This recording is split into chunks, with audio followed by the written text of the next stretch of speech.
people I know who have their seedlings started for the vegetable garden. Yeah, me too. If you can't grow your own food, that seems to be a little bit intrusive. Then you are home. The Valley's News Talk and Podcast. Talk Central Phoenix. Okay, so I'm really confused because, my dad's Latino and my mom is white, so does that mean I can only listen to, half of Chips and Salsa? That's the smartest thing I've ever heard anyone say about anything.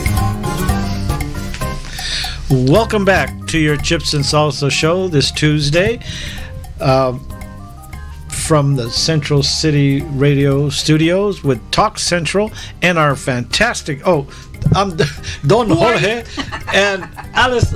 I'm Alice Lara here, Central City Radio and Talk Central Phoenix. You see, I don't bring in the program a lot of times. You're doing good, George. But our guest is Jim Lamon, Senate candidate, and we'll continue where we left off.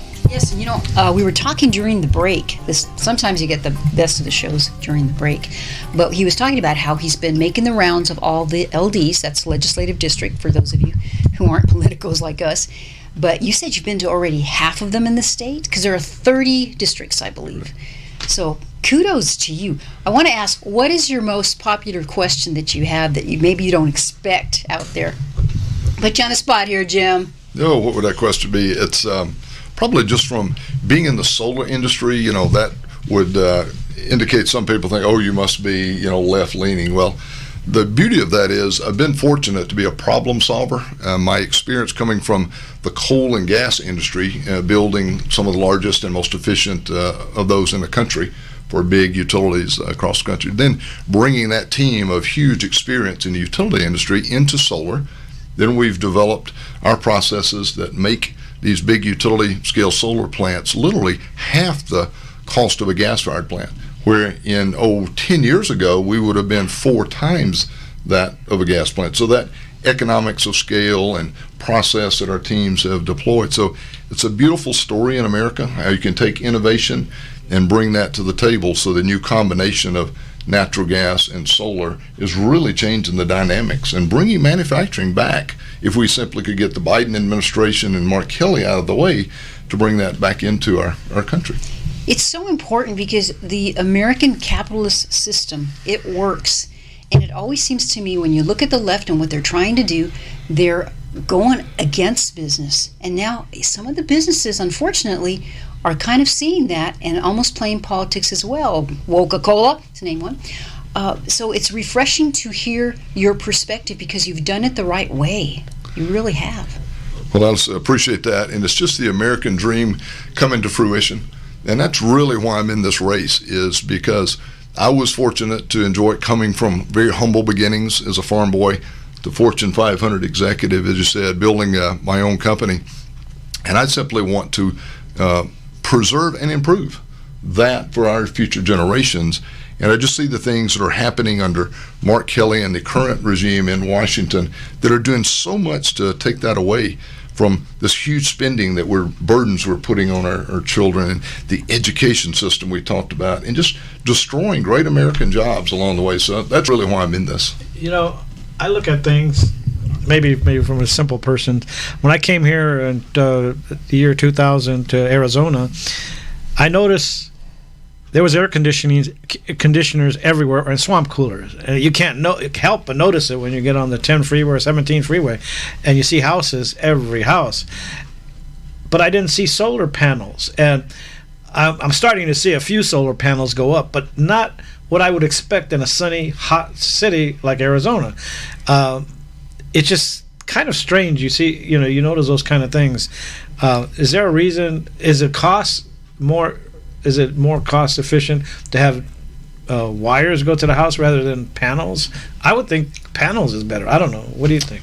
Well, Jorge, on the scale of which my company builds, we're typically around 400 acres, so we're building very large utility scale plants for utilities tying into the grid, just as you would any other power plant. Bringing that scale down tighter into the homes is becoming competitive, simply because of the economics of the innovations in the U.S. of how that technology has gotten better and better each year, so that the footprint of yield of the amount of energy for the cost is really improving. So I noticed that some of the home builders here in Arizona now are offering that in the original home that's being built, which is another way you can afford it because, of course, you're putting it in your mortgage. And so it's certainly a trend as it's getting more and more economical. You'll see more and more of it, yes. Because I expect to see almost every house with solar panels. I mean, that's what just like you see with air conditioning and swamp coolers, because this is a sunny city. The other thing was laptops. I said, well, why don't they supply laptops to all the homes for the kids to study, to do their homework? Little did I know the pandemic was going to come, and that brought laptops to the home. A lot of families have laptops that have been supplied by the schools and by the government, subsidizing the schools to supply the laptops. Now, solar panels is the next thing, and even wind turbines. But you don't want solar panels subsidized. Yeah. Well, I don't know. I'm just saying. I just look at it. I don't know who subsidizes the air conditioners, who subsidizes the I bought my own air conditioner. Didn't you buy yours? That's what I mean. But I'm giving you a hard time. But I don't know. I would expect, as I saw air conditioning swamp coolers, there should be solar panels in every house, just like we see laptops now. The government. The good thing is becoming more affordable, right? And through companies like yours, because it's in your interest to make it more affordable, to make more money. That's capitalism works. Yeah. I want to switch real quick. Got a few minutes, okay? Because you do have two, I'll say, serious candidates in the Republican Party also running. And what distinguishes you? I know you're a businessman, so you're different. But it's going to be a tough race because there's some, solid candidates out there. And what do you think appeals the most to people and makes you stand apart from the other candidates? And will you come to our Greater Phoenix Republican Women's Club and we'll do a forums next year? Absolutely. What I'm hearing, Alice, out there is that people want someone who's outside of politics, not someone who's been in the state government or federal government for most of their career. Someone who's built a business, who signs the front side of paychecks, understands what it's like to have to balance your budget, to not borrow funds, to not impose regulations, but to work against those.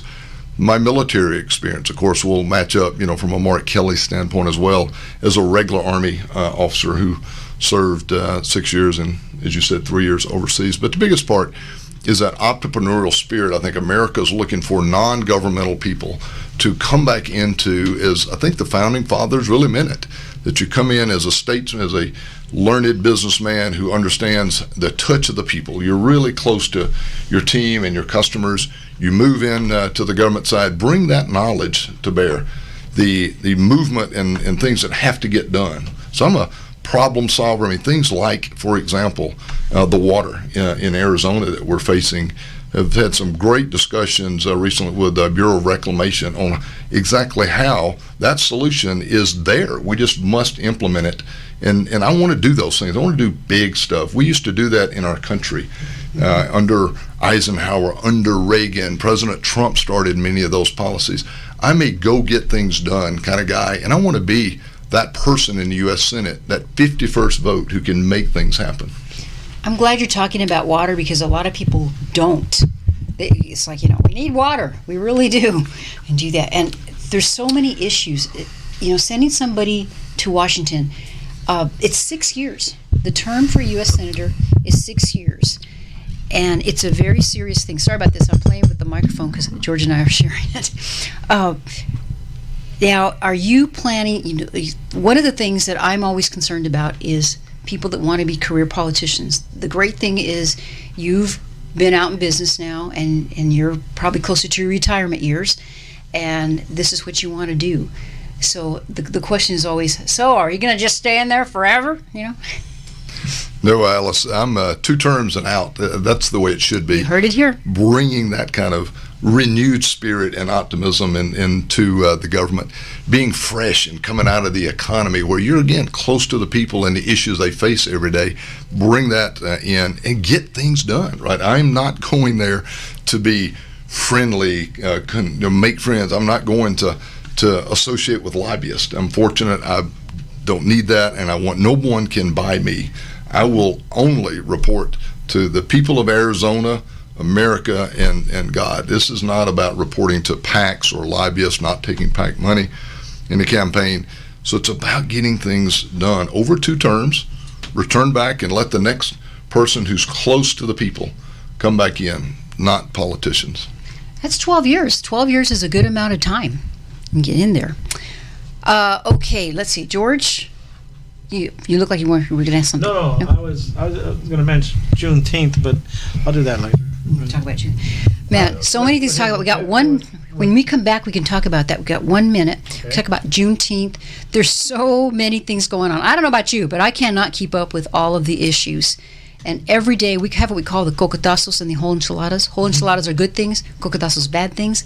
We're like overrun with cocotazos that we post on our Facebook site almost every day. Tap on your head to kind of Yeah. make some sense to it. Boom. So when we come back, we still have another segment left, and we'll talk about more of the issues and things that Jim's thinking about and wants to do. We'll be back with our U.S. Senate candidate for Arizona, Jim Lamon. I'm Alice Lara here with Don Jorge El Alacran. We'll be right back. Don't go away. This is the Chips and Salsa Show, Central City Radio, Talk Central Phoenix. Walking on. The Valley's home for podcasts, Talk Central Phoenix. Get the app on iTunes or Google Play.